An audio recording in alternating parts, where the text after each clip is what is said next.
Flash back story ಹೇಳ್ತೀನಿ ಕೇಳ್ಕೊಳ್ಳಿ. ಏನಾಯ್ತು ಅಂದ್ರೆ 3 ವರ್ಷಕ್ಕೂ ಮುಂಚೆ ಅವನು ನನ್ನ ನೋಡ್ಬಿಟ್ಟು ಭಯ ಬಿದ್ದು ಪ್ರಪೋಸ್ ಮಾಡೋಕ್ಕೆ 3 ತಿಂಗಳು ಒದ್ದಾಡಿದ್ದಾನೆ ಬುಡಿ ಮಗ ಅವನು. ಆ ಕಡೆಯಿಂದ ಬರೋದು ಚಮಕ್ ಕೊಡೋದು, ಈ ಕಡೆಯಿಂದ ಬರೋದು ಚಮಕ್ ಕೊಡೋದು. ನಾನೇನು ಗೊತ್ತಿಲ್ಲದ ಥರ ಸುಮ್ಮನೆ ಹಿಂದ್ಗಡೆ ಬಿಲ್ಡಪ್ಗಳು ಕೊಟ್ಕೊಂಡು ಓಡಾಡೋದು. ಗೊತ್ತಾಗ ಕೆಲವು ಹೆಣ್ಮಕ್ಳು ಬಿಲ್ಡಪ್ ಕೊಡೋದು, ಅವನೇ ಬರಲಿ ಮಾತಾಡಲಿ ಅಂತ.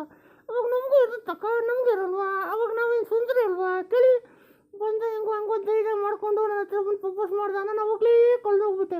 ಸರಿ ಆಯಿತು ಹೋಗಲಿ ಪರವಾಗಿಲ್ಲ ಇಟ್ಕೊಳ್ಳೋ, ನೀನು ಮುಂದಿನ ವರ್ಷ ಯಾರೂ ನನಗೆ ಸಿಗಲ್ಲ ಅಂತ ಗೊತ್ತಾಯಿತು ಬುಡ್ಡಿ ಮಗನ. ಅವನೇ ಓಕೆ ಮಾಡಿದೆ.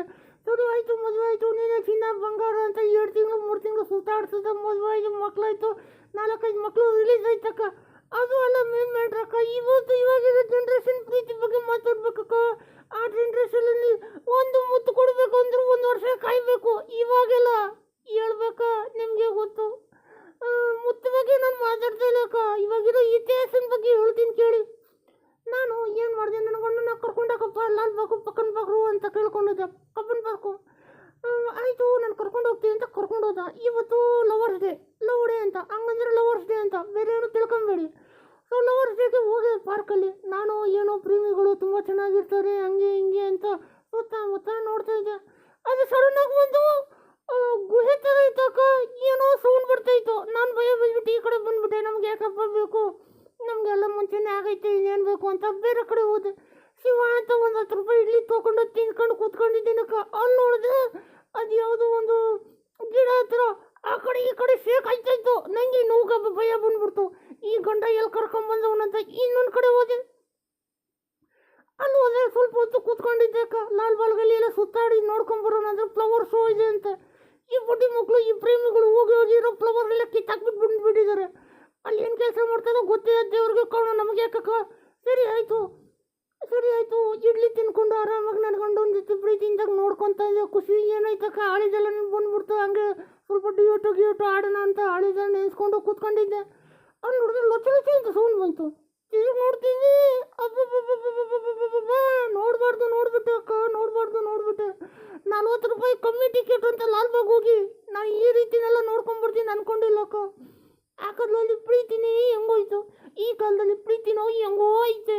ಅದು ಹೇಳ್ಕೊಂಡ್ಬಿಟ್ರೆ ನಾನು ಬೇಡ ಕೊಂಡ್ತೀನಿ. ಅಯ್ಯೋ ಬೇಡ ಕಂಡ್ರಕ್ಕ, ಬೇಡಕ್ಕ. ಅವತ್ತಿಂದ ನಾನು ಇಡ್ಲಿ ತಿನ್ನೋದೇ ಬಿಟ್ಬಿಟ್ಟೆ ಅಕ್ಕ.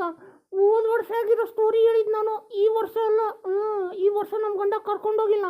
ಇಡ್ಲಿ ಬಿಡ್ರಕ್ಕ, ಒಂದು ಚಟ್ನಿನೂ ಕೊಡ್ತಿಲ್ಲ. ನನ್ನ ಪರಿಸ್ಥಿತಿ ಹಂಗಾಗೈತೆ. ಈ ಲೌಡಿ ಬಂದ್ರೂ ಅದನ್ನ ನೆನ್ಸ್ಕೊಂಡು ನನಗೆ ಬೇಜಾರಾಗುತ್ತಕ್ಕ. ಯಾಕೆ ಈ ಥರ ಆಯಿತು, ನನ್ನ ಜನ್ರೇಷನು ಈ ಥರ ಹಾಳಾಗ್ಬಿಟ್ಟೈತೆ ಅಂತ. ಮುಂಚೆ ಅದು ಒಂದು ಪ್ರೀತಿಗೆ ತುಂಬ ಬೆಲೆ ಇತ್ತು. ಇವಾಗ ಪ್ರೀತಿಗೆ ಬೆಲೆನೇ ಇಲ್ಲಕ್ಕ. ಬೆಳಗ್ಗೆ ಇದ್ರೆ ಲವ್, ನೈಟ್ ಆದರೆ ಬ್ರೇಕಪ್ಪು. ಇದು ಮಾಡ್ತಿರೋದ್ರೆ ಏನಕ್ಕಕ್ಕ ಪ್ರೀತಿ ಮಾಡಬೇಕು? ಸರಿ ಅದು ಬಿಡಕ್ಕ. ಈ ಪ್ರೀತಿದು ನನಗೆ ಬೇಜಾರಿಲ್ಲ, ಈ ಪ್ರೀತಿ ಮಾಡೋದು ನನಗೆ ಬೇಜಾರಲ್ಲ. ಈ ಪ್ರೀತಿನ ಬಿಟ್ಟೋಗ್ತಾರಲ್ಲ ಅಂಥವ್ರು ನೋವು ಕೇಳೋಕ್ಕಾಗಲ್ಲಕ್ಕ. ನಮ್ಮ ಮನೆ ಕೆಳಗಡೆ 4ನೇ ಫ್ಲೋರಲ್ಲಿ ಅವಳ ಅವಳ ಹೆಸರು ಏನೋ ಪತಿವ್ರತೆ ಅಂತ. ಅವಳು ಬಂದು 4 ದಿವಸ ಮುಂಚೆ ಒಬ್ಬನ ಲವ್ ಮಾಡ್ತಾಯಿದ್ಲು. ತುಂಬ ಖುಷಿಯಾಗಿ ಅದು ಲವ್ ಮಾಡ್ತಾಯಿಲ್ಲ, ಇದು ಮತ್ತೆ ಹೇಳಿ ಅಂತ ನನಗೆ ಗುರಿಸ್ತಾ ಇದ್ಲು. ಬಂದು ಹತ್ರ ಬಂದು ನೋಡಕ್ಕ, ನನ್ನ ಲವರು ನನಗೆ ರಿಂಗ್ ಕೊಡ್ಸಿದ್ದಾನೆ, ಕತ್ತು ಸರ ಕೊಡ್ಸಿದ್ದಾನೆ, ಚೈನ್ ಕೊಡ್ಸಿದ್ದಾನೆ ಅಂತ. ಅವಾಗಲೇ ಮನಸ್ಸಲ್ಲಿ ನಿಂಗೆ ಕುಟುಕ ಲವ್ ಅಂತ ಬೈಕೊಂಡಿದ್ದೆ ನಾನು. ಸೊ ಆಮೇಲೆ ಬಂದ್ಬಿಟ್ಟು ಏನು ಹೇಳ್ತಾಳೆ ಗೊತ್ತಾ? ಸೊ 4 ದಿವಸ ಮುಂಚೆ ಬಂದ್ಬಿಟ್ಟು ಇವತ್ತು ಬಂದು ಹೇಳ್ತಾವಳೆ, ಸಾಕಾನಂತ ಬ್ರೇಕಪ್ ಆಯ್ತಕ್ಕ, ಕಣ್ಣಲ್ಲಿ ಕಣ್ಣಿಟ್ಟು ಪ್ರೀತಿ ಮಾಡಿದೆ, ಏನೇನೋ ಇಟ್ಟು ಪ್ರೀತಿ ಮಾಡಿದೆ, ನನಗೆ ಬೇಜಾರಾಯಿತು ಹಂಗೆ ಅಂತ. ನನಗೆ ಮನ್ಸಲ್ಲಿ ಖುಷಿ ಆಗ್ತಾಯಿತ್ತು. ಆದ್ರೆ ಇವಾಗ ಆ ಥರ ಮಾಡ್ಬಾರ್ದಿದ್ದು, ಚಂಡಾಲ್ ನನ್ನ ಮಗ ಆ ಥರ ಮಾಡಿಬಿಟ್ಟು ಅಂದ್ಕೊಂಡಿದ್ದೆ. ಆದರೆ ಇನ್ನೊಂದೇನು ಗೊಕ್ಕ, ನಂಗೆ ತುಂಬ ಕೋಪ ಬಂದಿದ್ದು. ಹೇಳಿದ್ನೇ 10 ಸಲ ಹೇಳ್ತಾರಕ್ಕ. ಈ ಬ್ರೇಕಪ್ ಅವರು ಆಗದಿರೋರ ಹತ್ರ ಹೋಗಿ ಮಾತಾಡ್ಸೋಕ್ಕಾಗಲ್ಲ ಕಂಡ್ರಕ್ಕ, ಆಗಲ್ಲ. ತಿವಿತಾ ಇರ್ತಾರೆ, ಹೇಳಿದ ಪ್ರಶ್ನೆಗೆ ಹೇಳ್ತಾನೆ ಇರ್ತಾರೆ. ನಮಗೆ ತುಂಬ ಕಷ್ಟ ಆಗ ಸಾಕಾಗ್ಬಿಟ್ಟೈತಕ್ಕ. ಈ ಜನ್ಮದಲ್ಲಿ ಈ ಲೌಡಿ ಬಂದರೆ ನನಗೆ ತುಂಬ ಕೋಪ ಬರುತ್ತೆ. ಆ ಲಾಲ್ ಬಾಗ್ ಸೀನೆಲ್ಲ ನೆನೆಸ್ಕೊಂಡ್ಬಿಟ್ರೆ ಅಷ್ಟೇ, ಕಣ್ಣಲ್ಲಿ ಕಣ್ಣಿಟ್ಟುಬಿಟ್ಟು ನನಗೆ ಕೋಪ ಬಂದ್ಬಿಡುತ್ತೆ. ಏನಕ್ಕ ಇದು ಮಾಡೋದು, ಏನಕ್ಕ ಜನ್ರೇಷನ್ ಆಗೈತೆ ನೀವೇ ಹೇಳಿ. ಮುಂಚೆ ಆದರೆ ಪ್ರೀತಿ ಅಂದರೆ ಆಹಾ ತಂಗಾಳಿತಿ ಅಂತ ಇತ್ತು. ಇವಾಗಿರೋ ಪ್ರೀತಿ ಅಂದರೆ ಉಮ್ಮಮ್ಮ ಅಂತ ಪ್ರೀತಿ ಮಾಡ್ತಾವ್ರೆ. ಏನು ನಡೀತೈತೆ ನಮ್ಗೆ ಯಾಕಕ್ಕ ಬೇರೆಯವ್ರು ಕಂಡ್ರ ಕತೆ. ಮತ್ತೆ ನಾನು ಹೇಳ್ತೀನಿ, ಏನೇ ಮಾಡಿ ಈ ಲೌಡಿ ದಿವಸ ಮಾತ್ರ ಲಾಲ್ ಬಾಗು ಕಬ್ಬನ್ ಬರೋಕ್ಕೆ ಹೋಗ್ಬಿಡ್ರಕ್ಕ. ನನಗಾಗಿರೋ ಪರಿಸ್ಥಿತಿ, ಇಡ್ಲಿ ಪರಿಸ್ಥಿತಿ ನಿಮ್ಗಾಗಬಾರ್ದು. ಯಾಕಂದರೆ ಎಚ್ಚರಿಕೆ ಅಂತ ಹೇಳ್ತಾ ಇದ್ದೀನಿ. ಆದರೂ ಹೋಗ್ಬಿಟ್ಟು ಬರ್ತೀನಿ.